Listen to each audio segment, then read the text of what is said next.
Welcome to task 2. In this video we are just going to make a little bit more of an add-on to our game we made in the last task. If you haven't done this bit already, make sure you go back, watch that video before you start this one. Now our game is pretty much set up here where you get a ball speed and a score. I think to polish it a little more, what we'll do is we'll actually turn that ball speed off a little off there, and so it just has a score, and we'll put the score maybe up in the middle there. Now, we're going to set an intro screen and an outro screen. Maybe we'll say when the score gets to 10, then you win. Or if you don't get the score within a certain time, it says game over. I think that's probably better. So to start with, we're going to need to make 2 backdrops. So go to backdrops and click this button down here and go paint. And then do it, whoops, go back, do it again, paint. So you see we've got 3 backdrops. Now this first one I'm going to call intro screen. The second one I'm going to call game screen. And the third one I'm going to call game over screen. Cool. So now when we start, we want it to be on this intro screen. And for all the games that we do from now on, just to polish them up, you should always do something like this. So we're going to need to add in a new variable here. So we're going to just paint one. We're going to make our own. And we're just going to make, maybe not red this time. We'll go blue.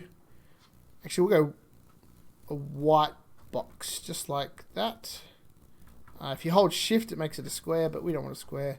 Just make it like that. And then we'll get the text tool out, put it in the middle, and we'll say start game. And that is currently white. So as soon as we change that to a color, there we go.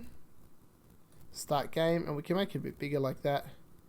And we'll put that right on the edge there.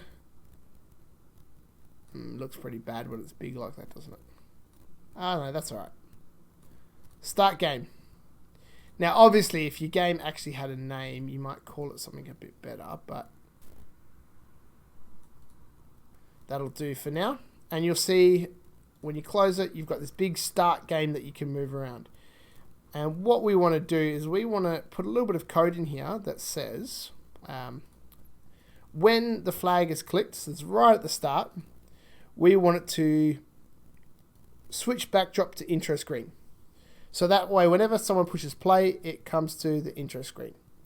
We don't want that ball moving around. And then we want to say when this sprite is clicked, switch backdrop to, which one do we want? We want game screen. Now it's a little hard to differentiate between the two here because they're all white. So what we might do is we might go to game screen, and I'm going to make it, just give it a bit of color, maybe a slight green color that I'll just, put over the whole thing. So from the corner, all the way down. There we go. So that's our screen, and then for the game over screen, I'll just leave it for now. So we know that the starting screen is just white. And you can see, because I just clicked that then, it goes to the green screen. You can see that. Now we also want, when this is clicked, we want that to disappear. So we'll say, under looks, show and hide. So when we push the flag, he's there, and when we push start game, he's gone. And the game begins. I might move that back to the corner. There we go, that's nice. So that gives us some sort of, start to the game. Now we also need to say, on our sprite here, we need to say, when flag is pushed, we want it to hide. So we'll put him there. So now he's not going to appear at the start of the game. We'll also say, oh, he did appear. Why did he appear? Because this is telling him to appear. We need to fix that. There is a fancy way we can fix it, but might be a bit too difficult at this point. but we'll give it a shot. We're going to say if, and under operators, we're going to go this one here.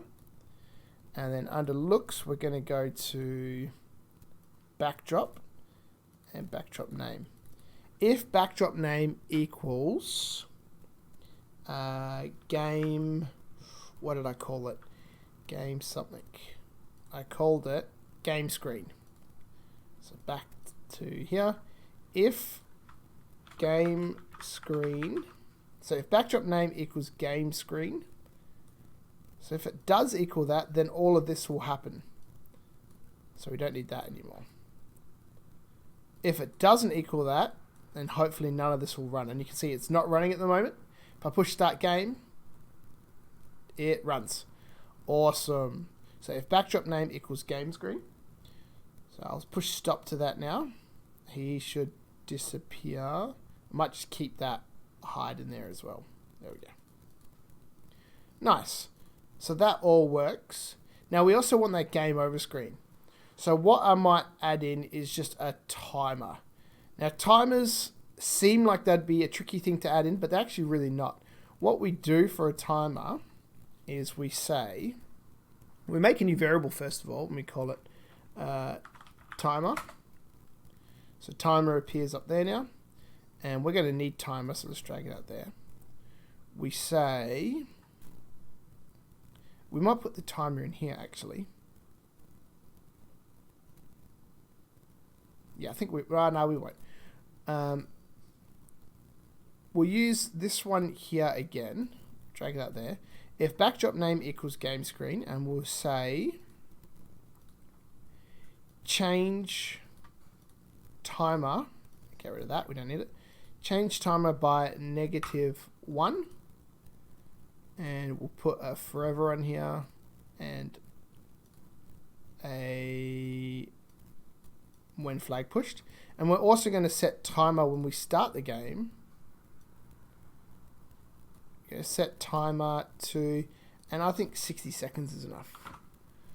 So now when we start, timer's on 60 seconds. Very nice. We hit start, and wow, that is flying. We made a big mistake there. We want to add in a wait 1 second. So now 1 second will go by, and it keeps counting down. Now at the moment it's going to go into negative, which we don't want. So we need a little bit of code to fix that.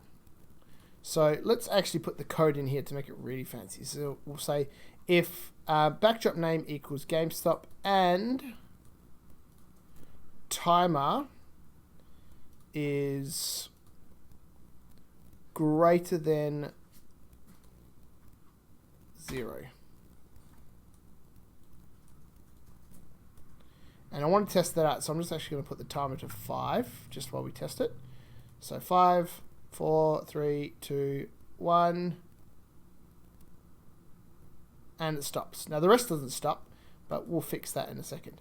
So there's our timer. Now let's go over here, and to be honest, we don't need that. That's just a nice way of doing it. We're going to set up what happens if we run out of time here. So we'll say if, and we will get timer again. If timer equals 0, and we can actually drop this in here. If timer equals 0, we'll say switch backdrop to game over screen.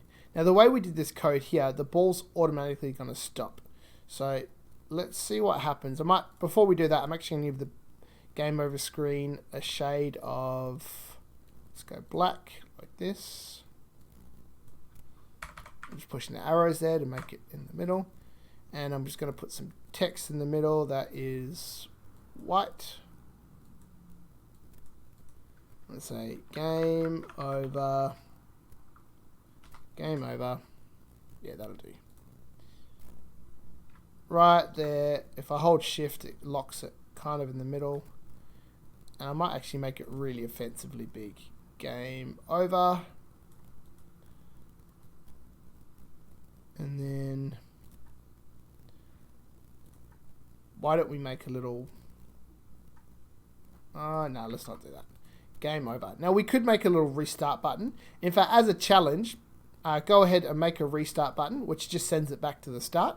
Kind of like pushing the flag would do, which will just send the user back if they lose. So let's test this all out now. I'm going to leave the timer at 5 seconds so it doesn't take forever. So if I push start, 4, 3, 2, 1, 0, game over. Perfect. All right. Now the only other thing we can do is make a way for you to win. And to do that, we actually can put the score here. Put the score here instead. And maybe go to a winning backdrop. So if score equals maybe 10. But that's going to be for you to figure out. That's one of the challenges of this video. So figure out how you can incorporate a winning screen in. Obviously not like that.